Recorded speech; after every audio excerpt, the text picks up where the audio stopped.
parce que tu es le maître de tout temps et de toutes circonstances. Que la gloire te revienne, toi qui es au-dessus de tout. Merci pour ce moment, merci pour cet instant. Seigneur, j'implore ta grâce et ta miséricorde en ce lieu, en ce moment et à cet instant. Seigneur, laisse que ce moment que tu parles, que tu puisses m'aider à transmettre ces lancers dont, Seigneur des armées, tu m'as parlé, afin que une âme soit sauvée, une âme soit transformée. Par le nom puissant de Jésus, et que tous les saints disent avec moi Amen. Amen. Amen, amen. Amen. On peut rester debout un moment, s'il vous plaît. Nous prenons nos Bibles. Marc chapitre 10, le verset 47. Nous allons lire 3 versets. Papa Abraham, tu peux baisser un tout petit peu mon micro, s'il te plaît. Marc chapitre 10, le verset 47. Exode chapitre 14, le verset 16. Exode 14, verset 16. Matthieu chapitre 14, à partir du verset 25 jusqu'au 33, mais moi j'aurais besoin que du verset 25.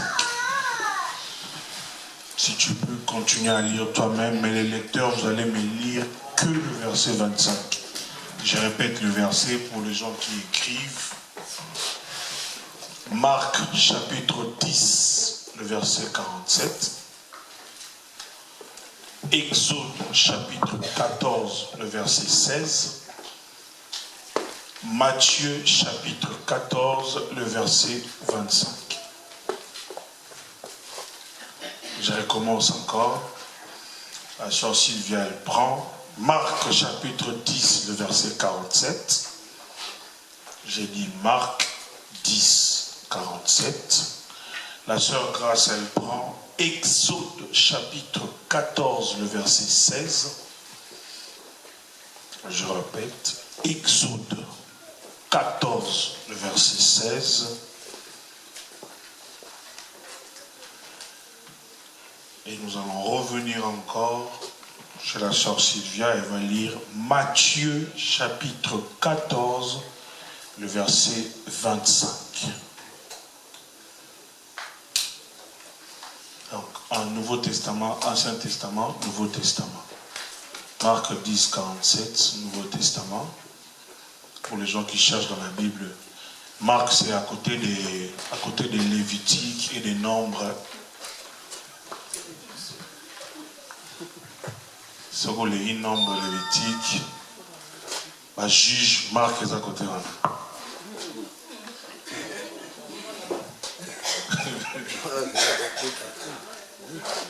Parce que tu verras un enfant de Dieu qui a fait 5 ans à l'église, 10 ans à l'église, il doit d'abord aller à la table des matières pour voir ça se trouve où et puis il va aller chercher. Les téléphones et les tablettes nous ont rendu un mauvais service. Très mauvais service. Est-ce que nous avons pu écrire? Et je répète pour la dernière fois. Marc 10, 47. Exode 14, 16, Matthieu 14, 25. Nous écoutons la parole de Dieu. Je lis la parole de Dieu. Ils entendirent que c'était Jésus de Nazareth, et il se mit à crier, « Fils de David, aie pitié de moi. » Fils de David, aie pitié de... Souligne-moi, fils de David. Juste fils de David, parce que c'est en ces lieux-là, nous allons aussi nous allons un peu traîner en celui-là pour parler de ça. La sœur Grâce. Je lis la parole de Dieu. Toi, lève ta verge et tends ta main sur la mer et fends-la. Et les enfants d'Israël entreront au milieu de la mer à sec. Toi, étends ta main, tape sur les eaux, sur la mer, et la mer se dispersera en 2 parties. En la version Moussoussou. Matthieu. À la 4e veille de la nuit, Jésus alla vers eux, marchant sur la mer.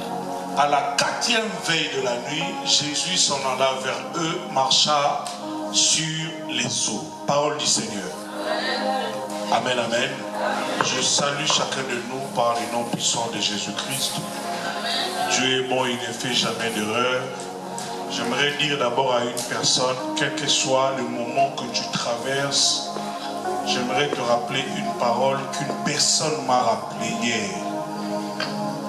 Quel que soit ce que tu peux traverser, quels que soient les moments que tu vis, qui est compliqué ou difficile, j'avais même oublié ça dans ma tête, mais moi-même j'avais prêché ça ici en ces lieux. Et une maman me rappelle pour me dire, tu nous avais prêché, il y a eu un soir et il y a eu un. Quels que soient les temps que tu peux vivre, sache-le qu'il y a un soir. Et le temps que tu traverses, il y aura aussi un matin. Amen, amen. Alléluia. Quelle que soit la santé te dérange, quelles que soient les perturbations, quel que soit que tu sois saturé, même si tu te sens dans la dépression, même si tu te sens fatigué moralement, même si tu te sens que tu es surchargé comme moi, il y a eu un soir et il y a eu un matin. Comme la Bible dit que le ténèbre ne règne pas toujours. Même si je sais que tu peux traverser, c'est un soir, mais laisse-moi te dire qu'il y aura toujours un matin. Quand on m'a rappelé cela, laissez-moi vous dire que hier j'ai eu des larmes aux yeux. Alléluia. Seigneur, il y a un soir et il y a un matin. Quel que soit le temps, il y aura toujours un matin. Tout ce que je peux vivre, il y aura un matin. Tout ce que ça peut être difficile, il y aura un matin. C'est-à-dire que la difficulté, il y aura toujours un matin. Et quand il y aura un matin, c'est-à-dire que les choses vont changer. Alléluia. Madame Kibabi, la nuit porte conseil. La nuit, ça c'est pour les gens du monde.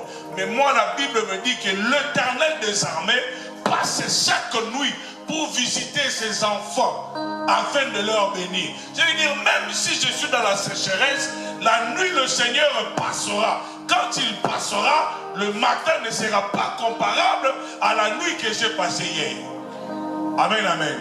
La Bible nous dit ceci. Mon message ou mon thème d'aujourd'hui, ayant parlé de Jésus. Amen, amen. Ayant parlé de Jésus. La lingala tangu balobelaka, bien tangu batangaka, ou soit tangu babetaka, l'isolo na Jésus. Pourquoi j'ai pris ce thème? J'aimerais dire d'abord à un enfant de Dieu, je commence par cette parole.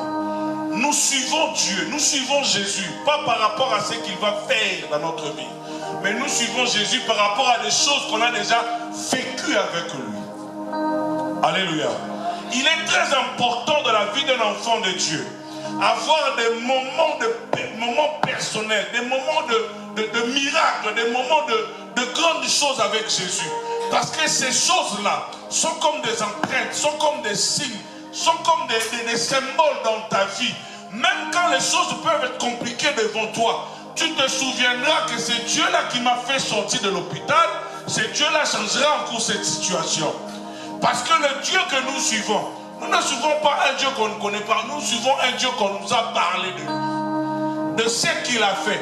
Même s'il n'a pas encore fait chez toi, mais tu diras que ce que tu as fait de la vie de Maman Gina, ce que tu as fait de la vie de Papa Guy, je sais que comme tu avais fait dans leur vie, tu feras aussi dans ma vie. Voilà pourquoi je pars sur ayant parlé de Jésus. Pierre est devenu ce qu'il était devenu, c'est la continuité de mon message du dimanche dernier.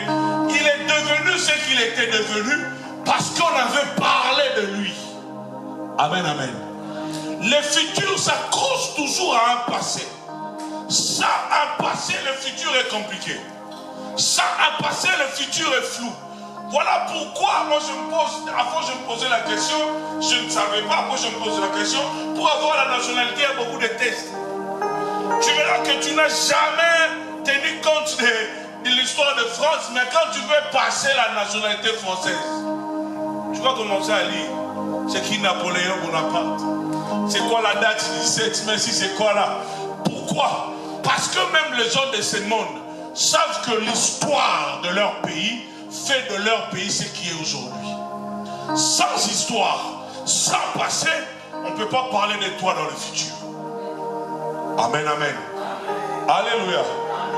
Voilà pourquoi même quelqu'un qui dit oh non, moi j'ai pas dépassé, moi j'ai juste connu le Seigneur comme ça. Non, il y a quelqu'un qui a parlé de Jésus. Amen, amen. Quelqu'un a parlé de Jésus et tu as entendu. Ici la Bible elle nous dit ceci. Que Jésus était en train de passer. Je commence par l'histoire de Marc 10. Je veux relier toutes ces histoires. Jésus était en train de passer, tranquillement. Mais il y avait un homme qu'on appelait Bartimée, le fils de Timée. Je salue mon frère Timo. Bartimée, le fils de Timée. Amen, amen. Qui était un aveugle depuis très longtemps. Et cet homme était assis sur la bord de route. Mais là, la Bible nous dit ceci, là où nous avons lu. Ayant entendu parler de Jésus. C'est-à-dire qu'il a entendu que là où je suis, Jésus est en train de passer. Maintenant, ma question est ceci. Si on dit ayant entendu, parce que Bartimée n'a pas de yeux pour voir ce que Jésus a fait. Mais les oreilles partent plus loin là où les yeux ne peuvent pas arriver. Celui qui a une oreille aiguë a la possibilité même d'entendre les choses que les yeux ne peuvent pas voir. Est-ce que quelqu'un me comprend? C'est-à-dire que les yeux, nous sommes ici, physique ou pas, prenons-le sur le plan physique. Tes yeux sont limités à ce que tu es en train de voir. Précisément, tu me vois là où moi je suis devant. Mais tes oreilles sont capables d'entendre une voiture qui passe à l'extérieur de la route. Est-ce que se comprend? C'est-à-dire qu'il y a une musique, peut-être ça peut venir de trop loin. Le vent le fait emporter. Tu peux imaginer, bon, je crois que cette musique, c'est peut-être ici. Mais peut-être il y a un concert à Bretigny. Vu que c'est dans l'espace, le vent ramène le son. Mais toi, tu l'entends ici. Tes yeux ne voient pas, mais tes oreilles arrivent là où la musique est en train de jouer. Voilà pourquoi la Bible dit qu'ayant entendu, bien aimé, il faut être plus sensible à entendre ce que l'Esprit te parle. Ne sois pas quelqu'un qui cherche toujours, il marche comme ça. Même si on peut te trouer les yeux comme on a trouvé Samson, mais laisse que tes oreilles aient la capacité d'entendre ce que l'Esprit veut te parler. L'Esprit peut te dire, écoute, n'emprunte pas ce chemin. Même si tu n'as pas vu la chose qui va se passer, mais ton oreille a déjà entendu les choses qui devaient arriver si tu passes sur cette route-là. Amen, amen. Je prie que le Seigneur ouvre les oreilles de chacun de nous. Que tu n'entendes pas seulement ce que le monde veut que tu entendes, mais que tu entendes aussi ce que l'Esprit veut que tu entendes. Bartimée avait entendu déjà parler de Jésus. Bartimée connaissait l'histoire de Jésus. Mais il n'a jamais vu Jésus, Tonton Benoît. Il n'a jamais connu Jésus. L'importance pour Bartimée, ce n'était pas de savoir s'il est court ou long.